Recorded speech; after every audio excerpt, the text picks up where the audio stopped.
রাজশাহী সহ বিভিন্ন হাট বাজারে বেড়েছে আমের সরবরাহ। দূরদূরান্তের পাইকার ও ব্যবসায়ীদের বেচা কেনায় জমে উঠেছে বাজার, দামও অনেকটা নাগালের মধ্যে। এ বিষয়ে বিস্তারিত জানাতে রাজশাহী থেকে যুক্ত হচ্ছেন সহকর্মী রাকিবুল হাসান। রাকিব, বাজারে সবচেয়ে বেশি কোন জাতের আম পাওয়া যাচ্ছে এবং দাম ও বিক্রি কেমন দেখছেন?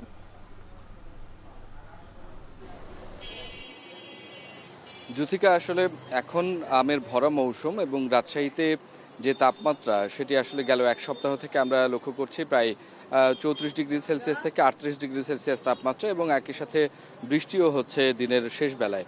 অর্থাৎ এইরকম একটি গুমোট পরিস্থিতিতে কিন্তু আম একেবারে পরিপক্ক অবস্থায় আছে এবং গাছে যে সমস্ত আমগুলো ছিল সেগুলো অধিকাংশ আসলে পেকে যাচ্ছে, অর্থাৎ 90% আম কিন্তু এখন বাজারে।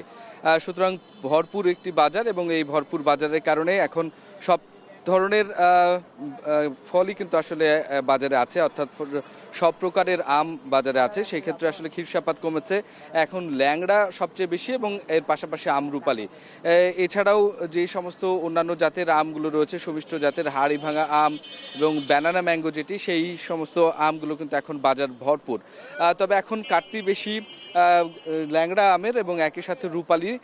তবে এই আমের যে দাম সেটি আসলে গেল এক সপ্তাহ থেকে আসলে ওঠানামা করছে। এক্ষেত্রে যেই দিন আসলে বৃষ্টি হচ্ছে সেই দিন সকালের দিকটায় খানিকটা বানেশ্বর সহ অন্যান্য যে পাইকারি বাজারগুলো রয়েছে সেগুলো নিয়ে দাম খানিকটা কমে আসছে। যেমন ক্ষীরসাপাত এখন বিক্রি হচ্ছে প্রায় 2600 টাকা মন দরে, যেটি কিনা আসলে এই সময়ে অন্যান্য বছর আমরা লক্ষ্য করেছি প্রায় 2800 থেকে 3100-3200 টাকা মন দরে বিক্রি হচ্ছে।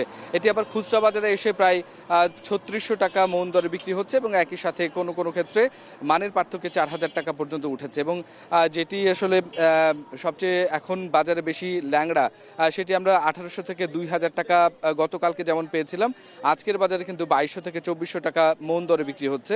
এবং আমরুপালি যেটি সেটি প্রায় 70 টাকা কেজি, এবং এর ওপরেও আসলে প্রকারভেদে আসলে পার্থক্য রয়েছে। অর্থাৎ এই যে আমের সরবরাহ যতই আসলে বাড়ছে, এবং এই মুহূর্তে সব প্রকারের আম পাওয়া গেলেও বাগানে আসলে আম কমে আসছে, অর্থাৎ যারা আসলে রেখে বিক্রি করছেন তাদেরকে আসলে এই বেশি দামে আসলে গুনতে হচ্ছে। অর্থাৎ খুচরা বাজারে কিন্তু আসলে দামটি সবচেয়ে বেশি, এবং যে পাইকারি যে বাজার সেখানে যেহেতু তারা একই সাথে অনেকগুলো আম জ্যোতিকা বিক্রি করে দিতে পারেন, যার কারণে খানিকটা কম দাম হলেও তারা দিতে পারছেন। তবে এখানে যারা খুচরা বিক্রেতারা রয়েছেন তারা বলছেন এই আমটি তাদেরকে সংরক্ষণ করে ধাপে ধাপে বিক্রি করতে হয়, কখনো 1 মণ 2 মণ, কখনো বা কেজি দরেও। সুতরাং এইভাবে কিন্তু আসলে আম সংরক্ষণ করে বিক্রি করার জন্য আমের দামটি বাড়ছে। তো জ্যোতিকা, এই ছিল আমার কাছে সবশেষ খবর। আম বাজারের খবর জানাতে যুক্ত ছিলেন রাকিবুল হাসান।